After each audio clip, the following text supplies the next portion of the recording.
paneo de nuestras vidas. Y tratamos de sacar unas lecciones importantes y tenemos los videos y tenemos los audios para compartirlos con mucho gusto.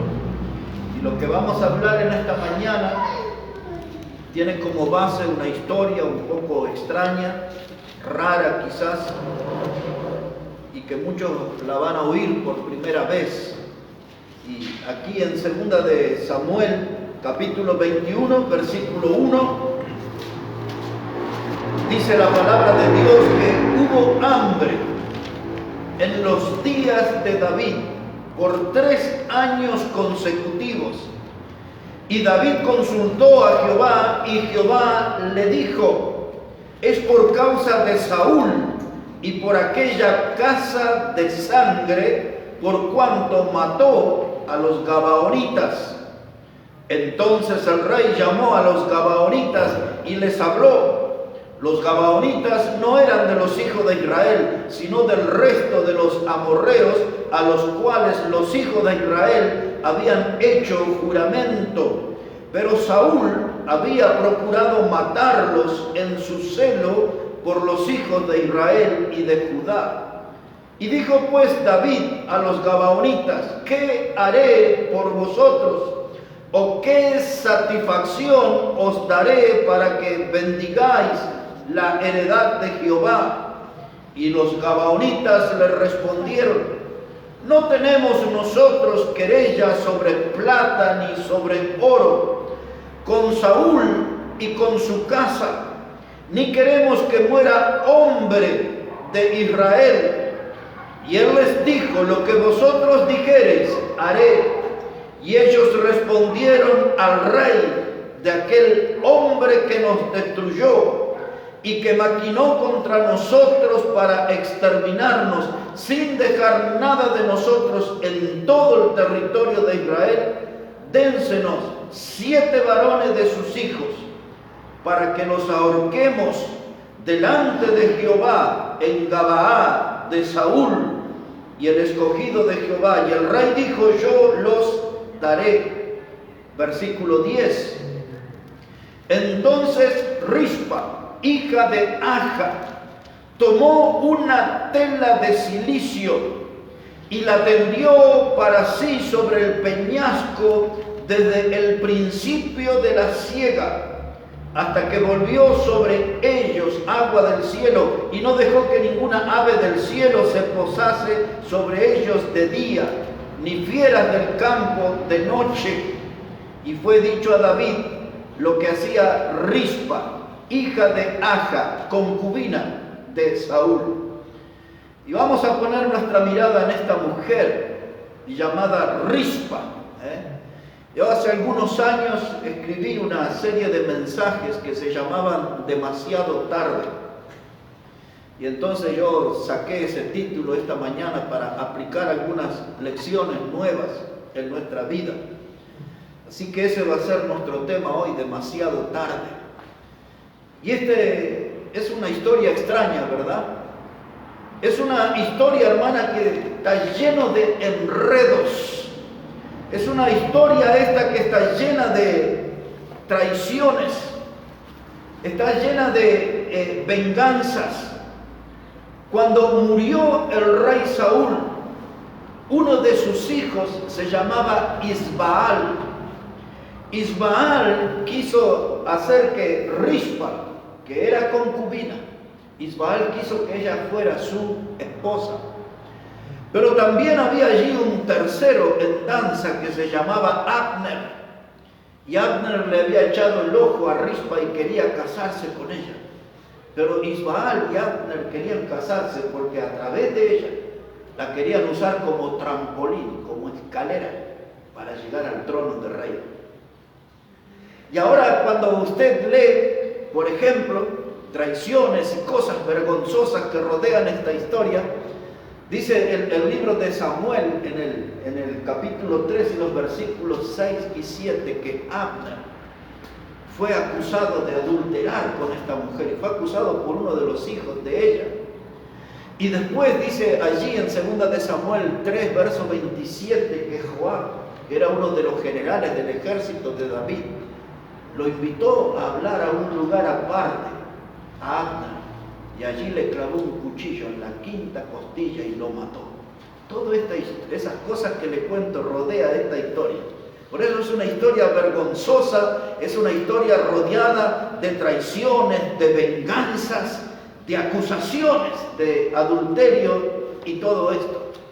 Lo que estaba pasando aquí en su época de rey, Saúl había matado a los gabaonitas y había tratado de exterminar ese pueblo. Saúl murió y ahora algunos de esos gabaonitas sobrevivieron. Había hambre en la tierra y David consultó con Dios. Dice, ¿cuál es el motivo de esta hambre? Y Dios le dijo a David, es por causa de los gabaonitas. Los gabaonitas necesitan ser resarcidos. Y vinieron los gabaonitas y le dijeron a David, nosotros no queremos nada de oro, no queremos nada de plata. Querían venganza. Dice, queremos que siete de los descendientes de Saúl, del rey, nos los entregue para que la ahorquemos. Miren qué tremendo, ¿no? Y Rispa tenía 2 hijos con Saúl. Así que David, como les prometió que le iba a dar lo que ellos pidieron, dijo, bueno, aquí ya tienen 2. Saúl tenía una hija que se llamaba Milca, y de esos 5 nietos de Saúl, y ahí completaron los 7 y los ahorcaron. Terrible la historia, ¿no? Y allí vemos a esta mujer, Rispa. Se puso en una roca y extendió un manto, y ahí estaban los cadáveres de sus hijos. Y esta mujer no comía, esta mujer no dormía de noche porque venían las fieras y querían devorar los cadáveres. Y venían las aves de rapiña y se querían devorar los cadáveres. Y esta mujer, Rispa, una mujer valiente, hoy le llamaríamos una madre coraje, peleaba contra las fieras y contra las aves para que no se devoren los cadáveres de sus hijos. Lo que Rispa no pudo darse cuenta, al igual que nosotros en muchas cosas, que ya no podía hacer nada, sus hijos estaban muertos. Por más que los defendiera, era demasiado tarde. Era demasiado tarde. Y en ese cuadro trágico, tremendo, vamos a tratar de inspirarnos en esta mañana para sacar una lección para nuestra vida. Porque muchas veces en nuestra vida, hermanos, nosotros obramos demasiado tarde. Cuando ya no hay nada que hacer, cuando las cosas ya no tienen solución, queremos meter mano en el asunto, pero todo se vuelve demasiado tarde. A veces, hermanos, número 1, es demasiado tarde cuando nos volvemos transgresores. A veces en nuestra vida de transgresores, de gente que practica el pecado confiando de que Dios no me va a hacer nada. De gente que practica el pecado y razonamos diciendo, nada me va a pasar, no va a haber consecuencias, pero sí va a haber consecuencias. Sí, Dios va a actuar siempre que hay en nosotros pecado. Pensamos que Dios tiene siempre un poquito más de tolerancia. Me va a tolerar un pecado más, me va a tolerar una flaqueza más, me va a tolerar una canita al aire, dicen los galanes, un romance por aquí, por allá, dice, Dios me va a tolerar uno. Otros van a ir a tomar, dice, un tetrabric más, Dios me va a tolerar. Allá unas copas con los amigotes, Dios me va a tolerar. Un asado más con música del mundo, Dios me va a tolerar. Y aturdimos nuestros oídos de música mundana y nos metemos en ámbitos pecaminosos y llenamos nuestro corazón de música mundana y después respiramos profundo y decimos, Dios me va a tolerar un pecado más. Algunos dicen, ¿qué le hace un piojo más a la gallina? ¿No? Pero el pecado siempre atrae consecuencias de Dios. Usted puede elegir la forma de pecar que quiera, pero no puede elegir cuál va a ser las consecuencias que vendrá sobre su pecado. Y cuando reaccionamos, cuando sentimos que el juicio de Dios nos alcanza, ya es demasiado tarde. Vea, por ejemplo, una historia de un hombre que se llamaba Belsasar. En el libro de Daniel, capítulo 5, vamos a mirar un poquito a ese hombre. Este hombre fue un transgresor y mire lo que experimentó y cómo terminó Belsasar. El libro de Daniel, el capítulo 5, Mire cómo dice la palabra ahí a partir del versículo 1. Daniel, el capítulo 5 y el versículo 1. Dice la palabra de Dios así. El rey Belsasar hizo un gran banquete a 1000 de sus príncipes y en presencia de los 1000 bebía vino. Belsasar, con el gusto del vino, mandó que trajesen los vasos de oro y de plata que Nabucodonosor su padre había traído del templo de Jerusalén, para que bebiesen en ellos el rey y sus grandes, sus mujeres y sus concubinas.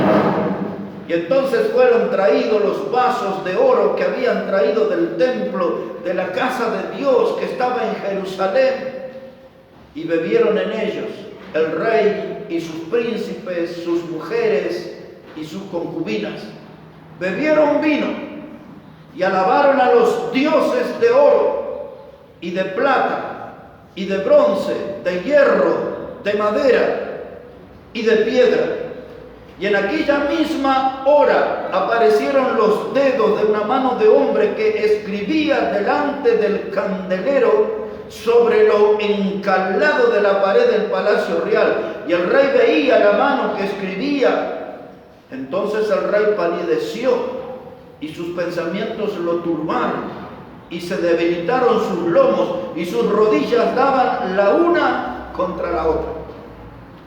Aquí tenemos la vida de un transgresor, era un rey. Este pasaje nos pone frente a un carnaval de pecado, un festival de pecado. 1000 príncipes, 1000 concubinas, música a todo volumen. Allí vino que corría, ahí en Damajuana, lo tomaban así, lo apoyaban en el hombro, o esos que vienen en cuero y lo alejan y copas de cristal, vino de diferente manera, el alcohol corría en todo eso.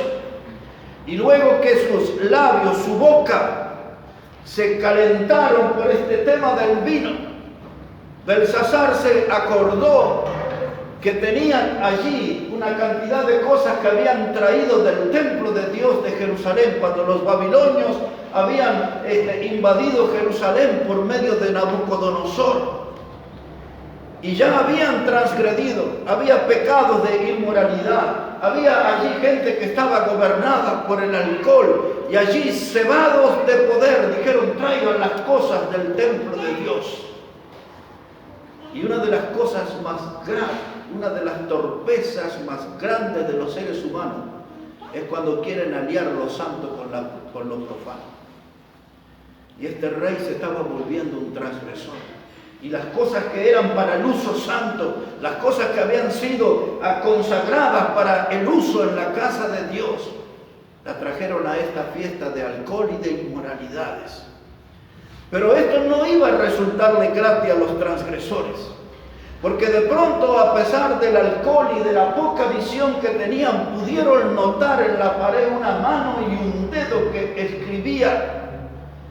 Y esto no solo que llamó la atención, sino que los llenó de temor, porque se dieron cuenta que pasaron la raya, que pasaron la línea, que se habían vuelto transgresores, y ese hecho curioso de una mano y un dedo escribiendo en la pared no era normal. Rápidamente se dieron cuenta que el juicio iba a caer sobre ellos y no había tiempo de arrepentirse porque era demasiado tarde, demasiado tarde. Y así nos pasa a nosotros en nuestra vida. Llevamos una vida a veces de libertinaje, llevamos una vida de coqueteo con el pecado, danzamos con el pecado y decimos que somos hijos de Dios, pero somos grandes transgresores a escondidas.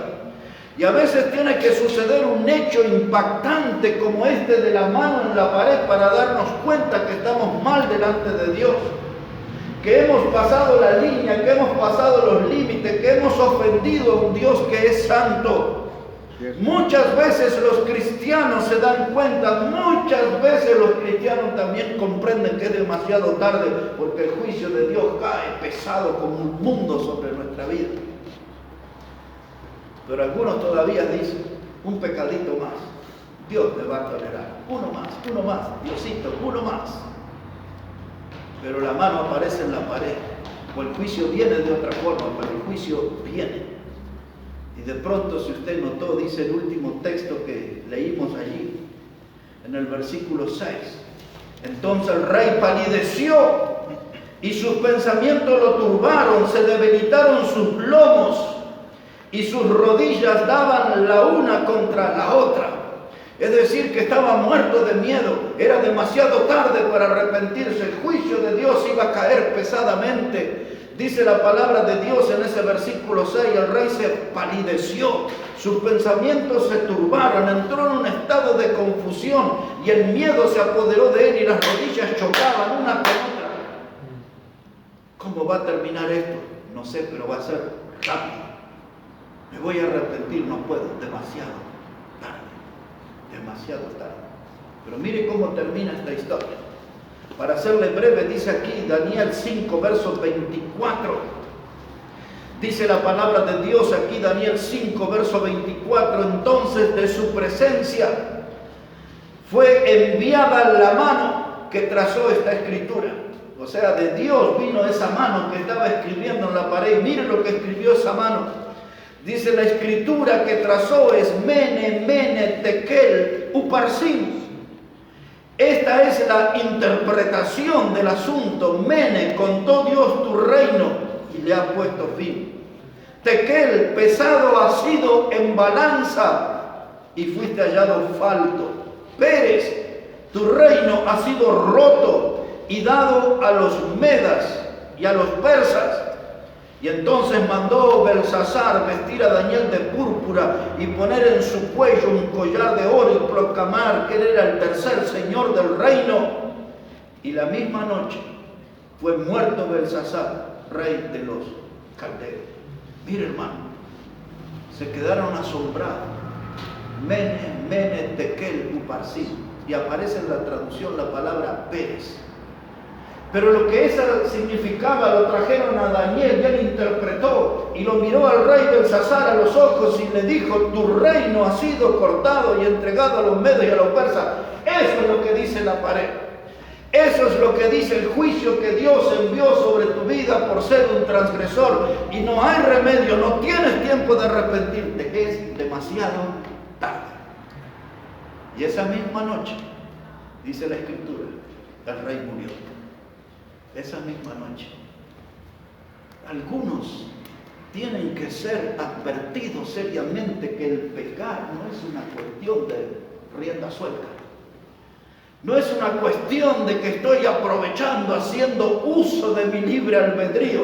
Tenga cuidado porque cuando nos volvemos transgresores, cruzamos la línea, la mano pesada del juicio de Dios nos alcanzará. Rispa quiso rendirle honor a sus hijos. Rispa quiso guardar la memoria de sus hijos. Rispa quiso mostrar que los amaba, que los protegía, pero todo lo que ella hacía era demasiado tarde. Sus hijos estaban muertos. Cuando somos transgresores, cuando practicamos pecado, y a veces a escondido, tenemos que saber que hay una línea que Dios trazó, y cuando pasamos esa línea, el arrepentirnos va a ser demasiado tarde. Cuando Dios nos habla, hay que corregir enseguida. Cuando Dios nos habla, hay que cambiar enseguida, porque cuando Dios nos habla, nos está dando una oportunidad para arrepentirnos, para corregir, para volver a tener un buen testimonio delante de sus ojos. ¿De qué sirve actuar como Rispa? Demasiado tarde. Ahora, no vamos a buscar la Biblia, pero juntos vamos a recordar la historia de otro transgresor. Nosotros sabemos que ese transgresor era Sansón. Sansón era un hombre con muchas virtudes. Sansón fue uno de los 3 hombres de la Biblia y de la historia que su nacimiento fue anunciado por un ángel. El otro fue Juan el Bautista y el tercero fue nuestro Señor Jesucristo. Son los únicos 3 hombres en la historia que su nacimiento fue mencionado por un ángel. La historia de Sansón es la historia de un transgresor. La historia de Sansón es la historia de un santo pecador. Un hombre que Dios lo llenó de virtudes. Un hombre muy enamoradizo. Un hombre que vio una mujer en Timnat, y aunque era de un pueblo opuesto al de Israel, él le habló a sus padres y les dijo: tomadme esa mujer, me gusta. Y luego fue, dice la Biblia, que fue en una ciudad y encontró una mujer prostituta y se llegó a ella y le gustó. Y luego va de mujer en mujer hasta que termina involucrado con una que se llamaba Dalila. Ella era del pueblo de los filisteos, era del pueblo enemigo del pueblo de Dios. Sansón transgredió la ley porque él se involucró con mujeres que no eran del pueblo de Dios y ello estaba prohibido por ley. Él conocía la ley, él era juez de la nación, conocía la ley. Dios lo hizo nacer y lo levantó como juez de la nación, pero él no respetó la ley de Dios y jugaba con el pecado. Y un día agarró unas zorras y les ató unas teas en sus colas y las largó y prendió fuego en los campos de los filisteos. Y otro día se enojó y agarró una quijada de un burro y así en un ratito mató 1000 personas. Y otro día se enojó y agarró la puerta de la ciudad. No era esa puerta de maderita ni de chapa, era una puerta de una ciudad y se la cargó al hombro y hacía lo que quería. Y empezó a jugar con Dalila en qué consistía su fuerza. Y le dice: mire, si me atas con 7 varas de mimbres verdes. Y Dalila le gritaba: Sansón, los filisteos contra ti. Rompía las varas y le daba a los filisteos. La mujer dice: pero te burlas de mí, me estás mintiendo, dime en qué consiste tu fuerza. Bueno, si me atas las guedejas de mi cabello. Y ahí gritaba la mujer: Sansón, los filisteos contra ti. Y él ahí se salía de la estaca y le daba a los filisteos. Y hasta que la mujer le empezó a llorar. Y quizás le decía: Sansoncito, Sansoncito, el rey de los 11. Dice: Sansoncito, dime, no juegues conmigo, ya pues, dímelo. Y dice la Biblia que él le dijo: si cortaras mi cabello, entonces yo voy a perder mi fuerza. Y dice la Biblia que él se durmió en las rodillas de Dalila. Y ella le volvió a gritar como otras veces y le dijo: Sansón, los filisteos contra ti. Y él despertó y dijo: saldré de esta, como muchas veces, dijo él. Pero dice la Biblia que el poder de Dios se había alejado de él. Y los filisteos lo tomaron y lo llevaron como juguetes. La palabra que usa la Biblia, lo usaron como juguete y le sacaron los ojos. Y lo pusieron a hacer un trabajo de un burro, de una mula, porque lo ataron a una piedra de molino y él tenía que hacer todo el giro, lo que hacía un animal de carga, lo hacía él. Y hasta que él se dio cuenta que había sido un transgresor, pero ya era demasiado tarde. Y aunque era Sansón, aunque era un hombre que tuvo sus privilegios, Dios no toleró su pecado y el juicio iba a venir sobre él. Pero él en su arrepentimiento le pide a Dios una oportunidad más y Dios le concede la oportunidad, no de arrepentirse, no de salvarse, sino de demostrarle que Dios es el dador del poder. Y aún ciego, sin sus ojos, pide allí a un niño que lo acerque a unas columnas. Y allí estaban todos de festejo los filisteos, y el cabello le creció, la fuerza le volvió, y él movió aquellas columnas, y ese día mató más filisteos que en toda su vida. Pero todo ese edificio cayó sobre él, y el varón de Dios, el transgresor, murió aplastado. Es la figura perfecta para decir que siempre el peso del pecado aplastará la vida de un cristiano, aplastará el testimonio y lo sepultará. Y cuando el cristiano quiere reaccionar, no podrá, porque es demasiado tarde. Es demasiado tarde. Hermanos, esta mujer Rispa peleaba con las aves, peleaba con las bestias salvajes, pero sus hijos estaban muertos. Ya no había sentido, hermano, en luchar de ese modo. Si sus hijos estaban muertos, era demasiado tarde. A veces, hermanos, hay que ocuparse más de las cosas cuando estamos en vida, cuando estamos a tiempo. Los transgresores descubren que Dios le pone un límite a la manera de pecar. Y a veces se dan cuenta, pero ya es demasiado tarde. En segundo lugar, hermanos, se vuelve demasiado tarde cuando dejamos la casa de Dios. Mire, busque un poquito en la Biblia, en Hebreos capítulo 10. Quiero llevarle a un texto ahí bien conocido.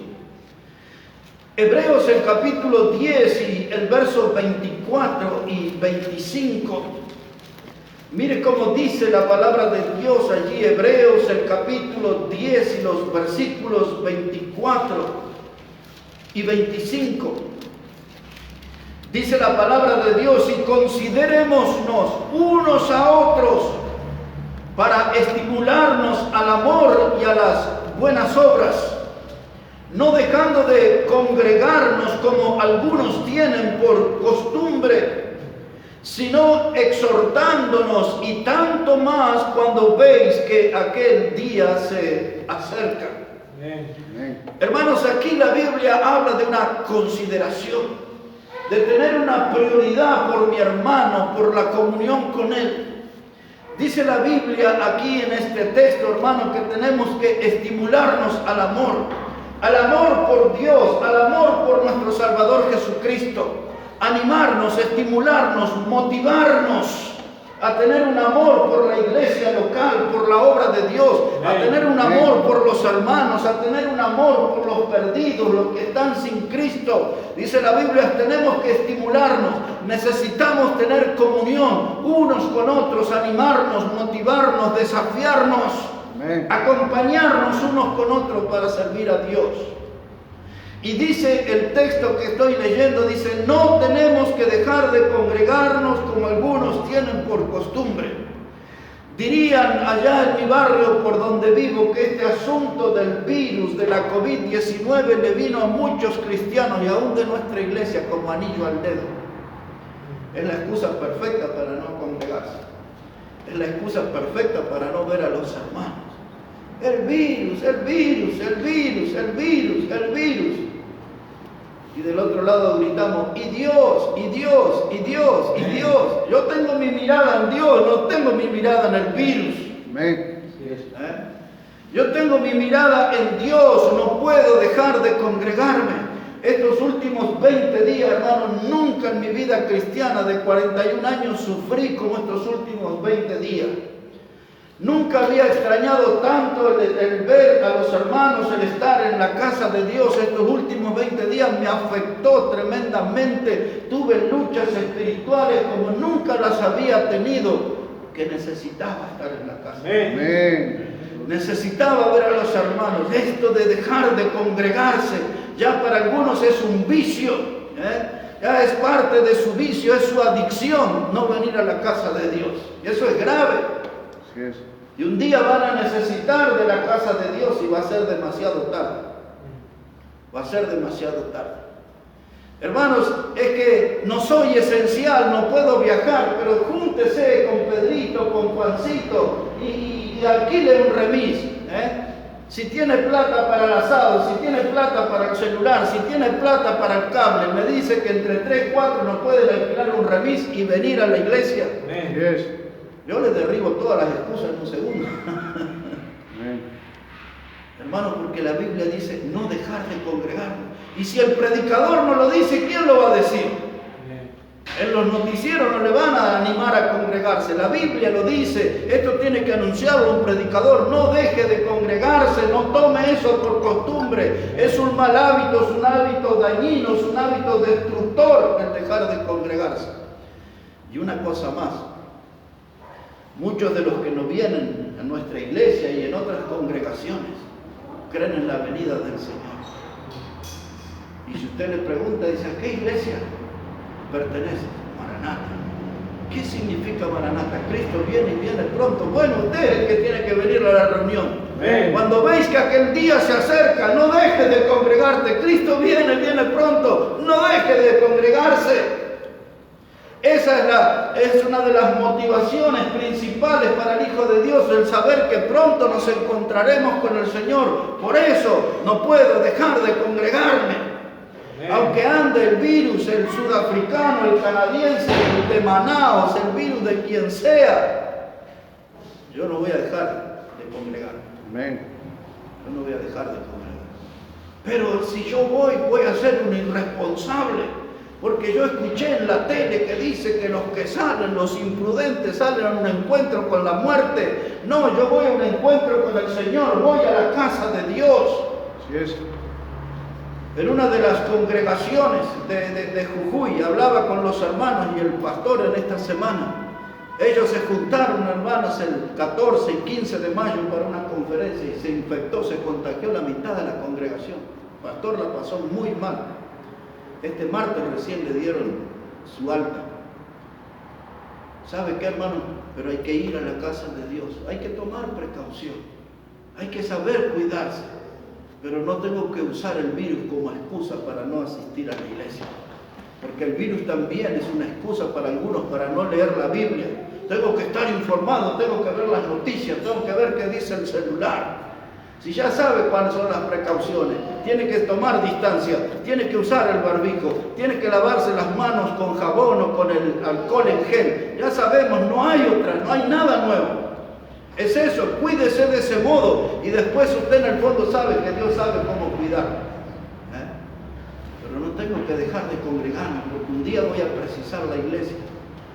Y hay otros que pensaron igual y ya la iglesia no existe. Y es demasiado tarde. ¿Y quién va a atender su necesidad? ¿Se acuerdan? Hace 2 domingos les prediqué sobre el Salmo 42. En una parte del mensaje es el salmo que comienza diciendo: como el ciervo brama junto a las corrientes de agua, así clama por ti, oh Dios, el alma mía. Y sigue diciendo el salmista: mi alma tiene sed de Dios, del Dios vivo.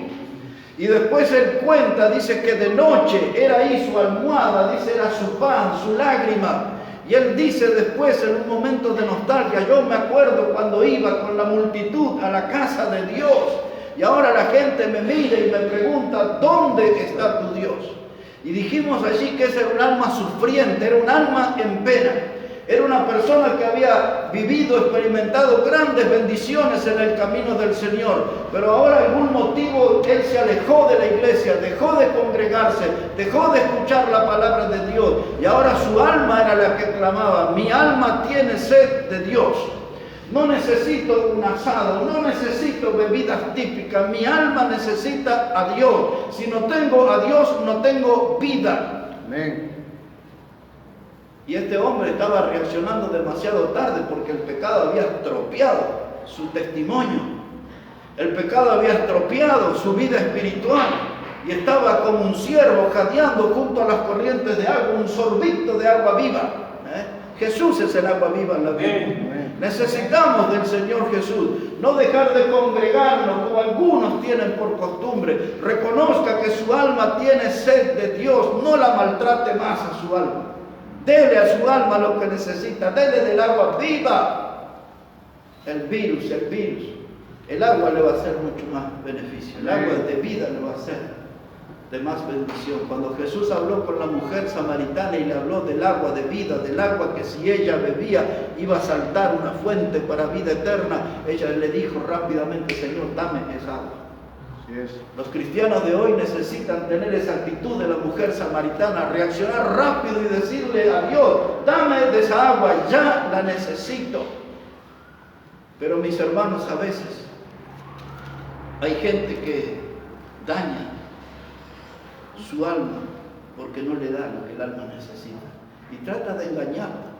Hermano, como una comida que le dan ahí el chisito y la papita frita y esas cosas de plástico a los niños en los cumpleaños, y usted sabe que eso no es alimento, y usted sabe que la comida chatarra, ese es un engaño para nuestro cuerpo.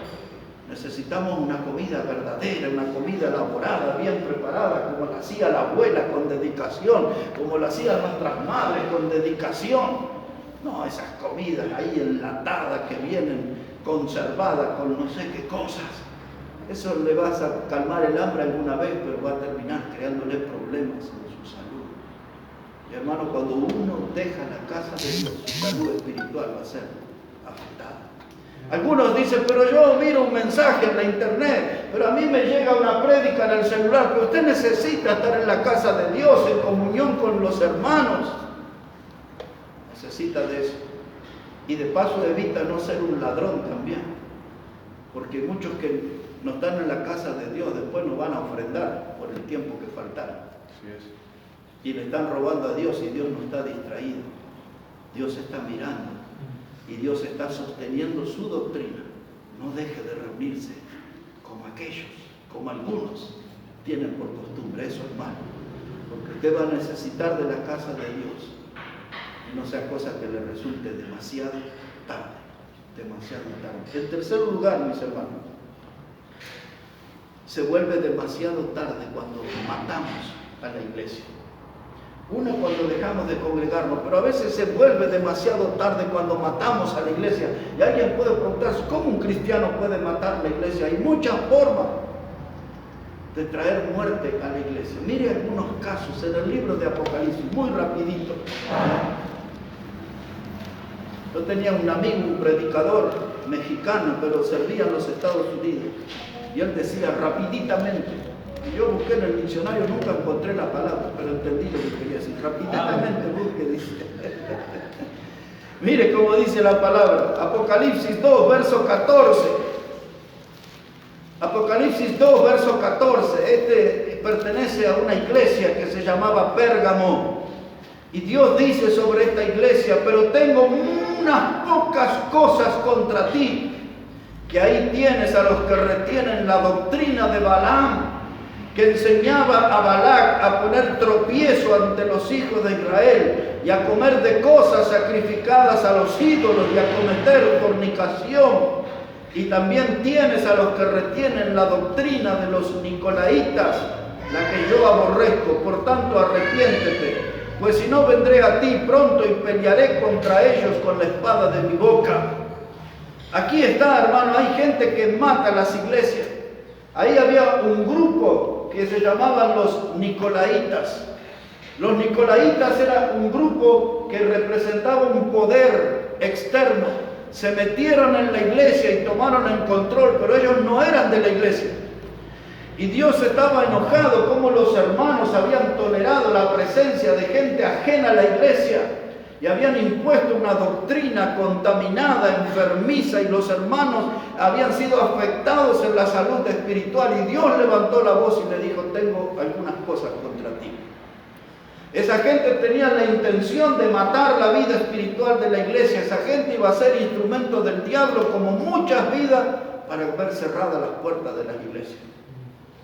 Las puertas de las iglesias se cierran, las iglesias históricas venden sus edificios porque no tienen gente, porque se han ido muriendo espiritualmente, porque hubieron hermanos que se lanzaron contra la iglesia y la apuñalaron y la vieron desangrarse y no hicieron nada para sanarla.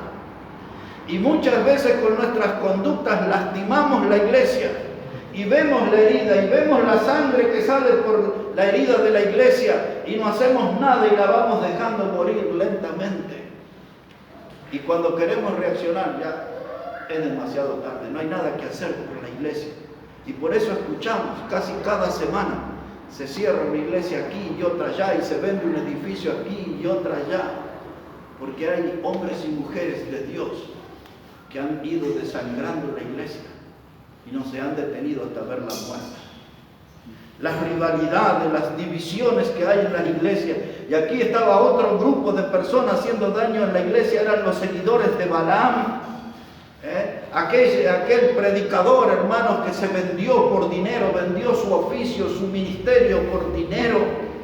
Y había gente que tenía esa línea doctrinal y estaban ahí en la iglesia. Y Dios dijo, yo aborrezco a los nicolaitas, aborrezco a los seguidores de Balaam, porque ellos lo que hacen es enseñar a poner tropiezo. Balaam, el predicador, fue tropiezo al pueblo de Dios, y hoy hay muchos alamitas en las iglesias que son tropiezos a los hermanos. De paso le hago una confesión. En este año, por lo menos claramente recuerdo, 2 o 3 veces me fui bien triste, tratando de contenerme las lágrimas cuando me llevaban en el auto a mi casa, porque veía de hermanos que estaban siendo tropiezos en esta iglesia. Como es uno indiferente, venir o no venir le da lo mismo, estar o no estar le da igual. No tienen reverencia por Dios, no tienen amor por los hermanos. Siempre lo único que tienen es la excusa perfecta. Y hermanos, a mí, con todos los años que tengo en la fe, 41 años en el camino del Señor, hay hermanos que me han sido de tropiezo.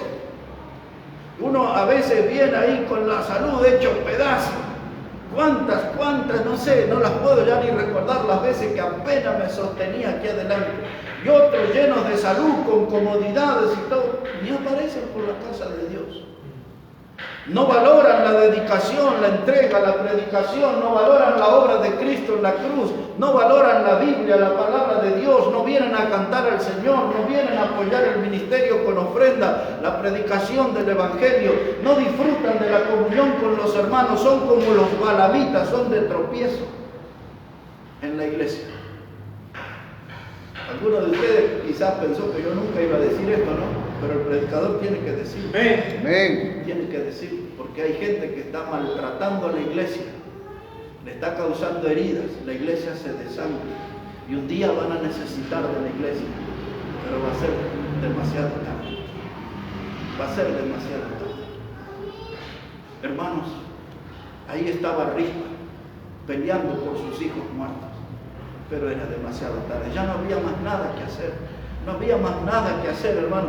Y aquí tenemos esta iglesia que toleraban a los balamitas y que toleraban aquí a los nicolaitas y todo eso, hermano. Pero yo no tengo que dejar de congregarme, yo tengo que venir a la casa de Dios. Porque yo soy parte de la iglesia que Cristo compró con su sangre. Amén.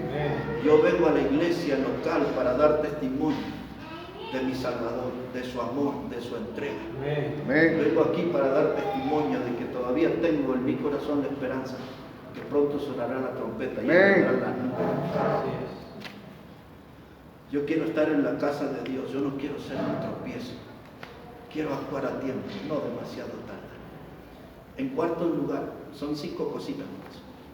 En cuarto lugar, es demasiado tarde cuando dejamos que nuestra familia se haga cenizas. ¿Cómo puede ser? ¿Sabe cuántos cristianos, hombres y mujeres, dejan que su familia se reduzca a cenizas?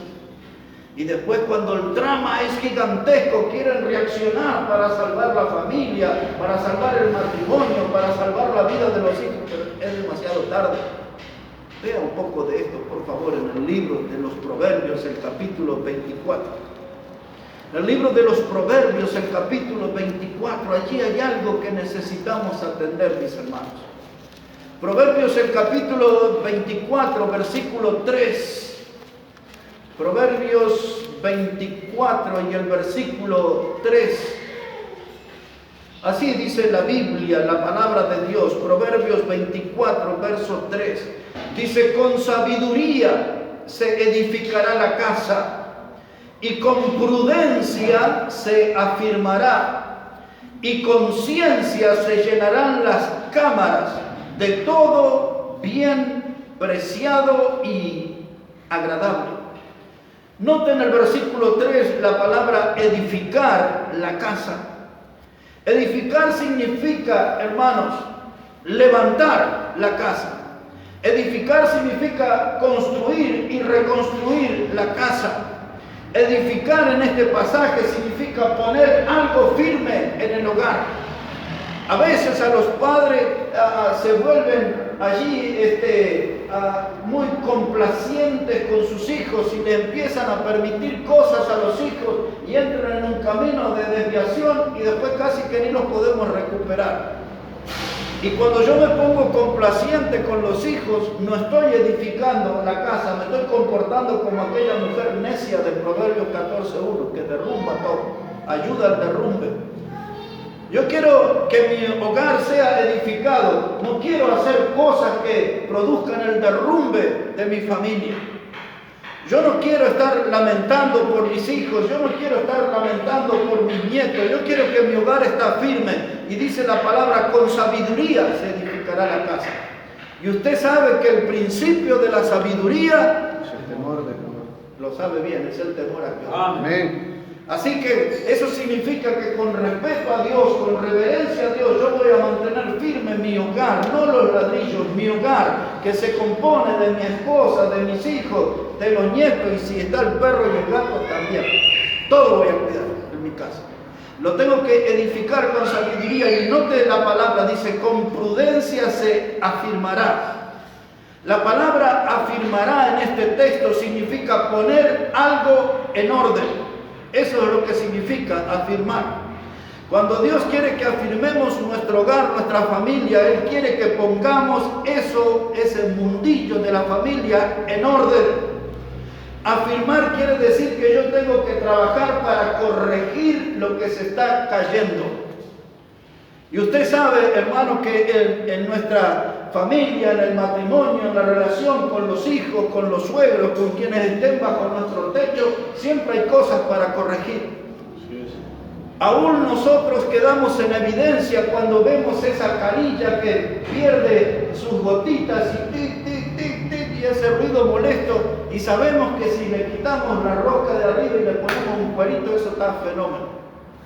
Sabemos que el flotador en el baño no levanta y el agua sigue corriendo y aquello es un río, no lo arreglamos. Miramos la pared y se cayó la pintura, y miramos la pared y se cayó el revoque, y miramos la pared y se cayó el ladrillo al poco tiempo, y tenemos ahí lleno de huecos la casa, no hacemos nada.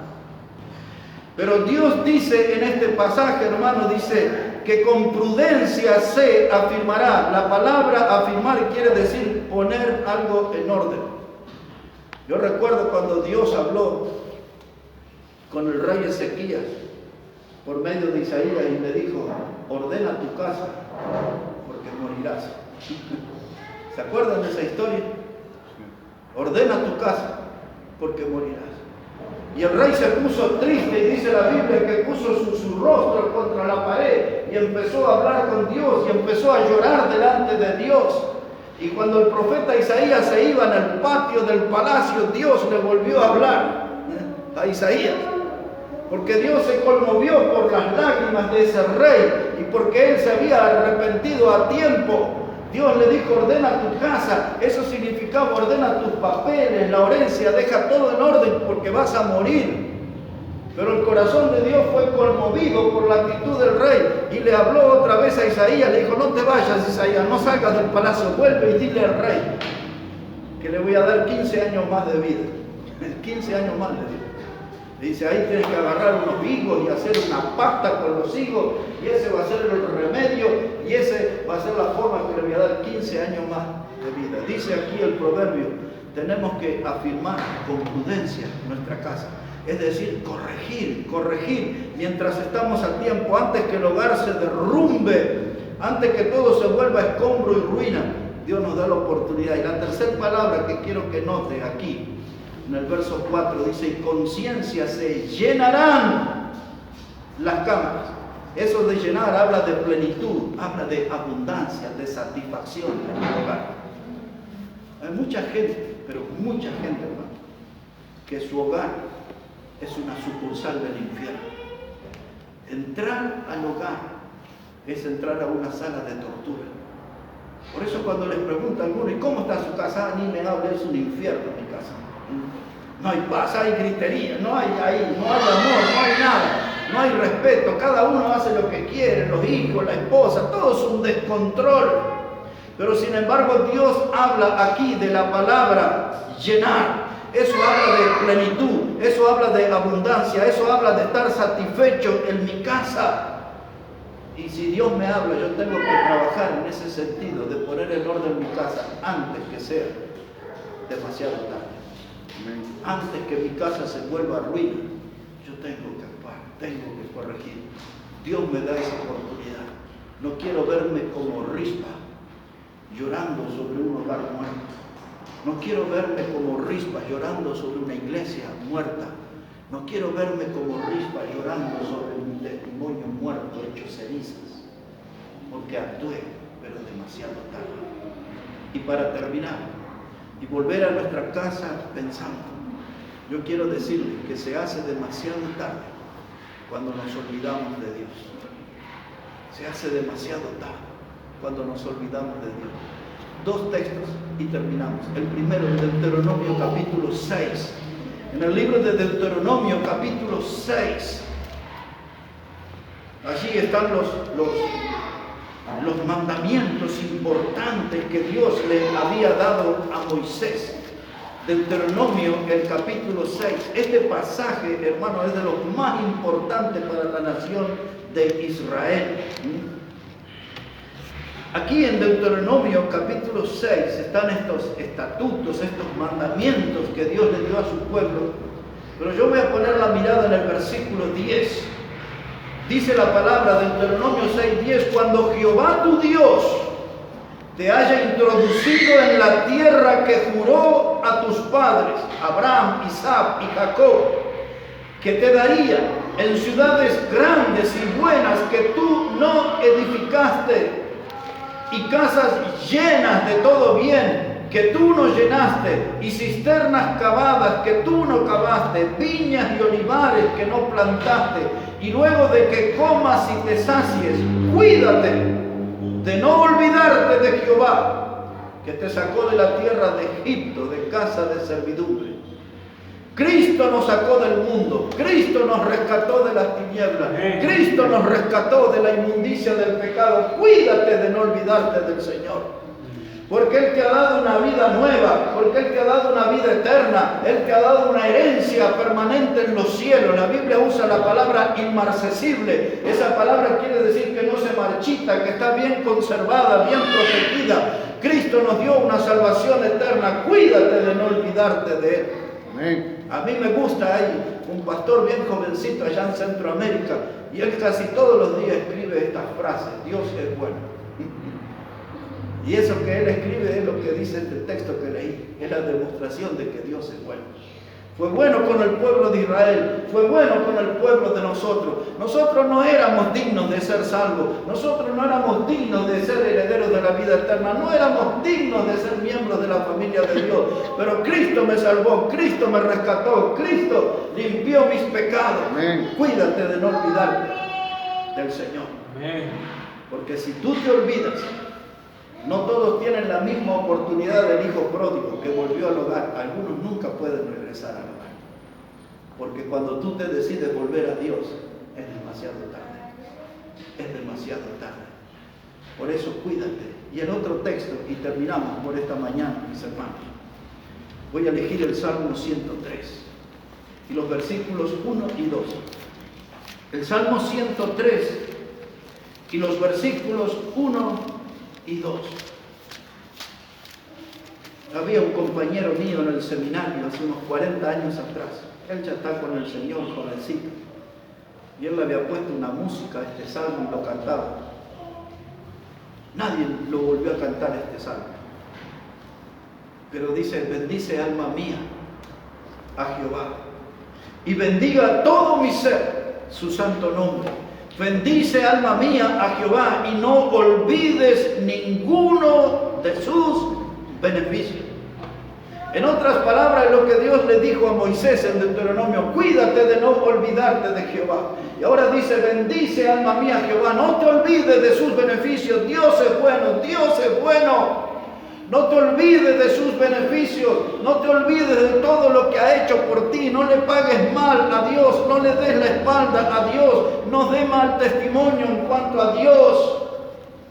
Que tu alma sea la que bendiga al Altísimo, como dice el salmista: bendice alma mía a Jehová, no te olvides de sus beneficios. Amén. Y después, si usted sigue leyendo, dice que Él sana nuestras dolencias y nos rescata del hoyo. Como dice otro de los salmos, nos sacó del lodo cenagoso, del pozo de la desesperación. Amén. Cuídate de no olvidarte de Jehová. Amén. Bendícelo con tu alma, glorifícalo al Señor, honra a tu Salvador, dale gloria a su nombre. Ay, sí, hay que darle la gloria Amén. Ahora es nuestra oportunidad. No sea cosa que sea demasiado tarde. Rispa, una mujer de valor. Rispa, una madre en coraje. Rispa, una mujer que no actuó a tiempo. Rispa le dio lo mejor de su vida, su mayor dedicación a sus hijos que estaban muertos. Todo fue en vano, todo fue demasiado tarde. Yo quiero hacer las cosas ahora que Dios me da tiempo. Yo quiero hacer las cosas ahora que Dios me da vida. Y muchos de ustedes que son jóvenes, que están llenos de vida, muchos de ustedes tienen energía, fuerza, tienen salud para servir al Señor, tienen voz para cantar a su nombre, no importa si es desafinada esa voz, cántele con el corazón al Salvador, cuídate de no olvidarte. Amén. Bendícelo con tu alma, sea agradecido con el Señor antes que sea demasiado tarde. Y hoy vamos a volver a nuestra casa pensando en esto. ¿Y en qué parte de este mensaje Dios me habló?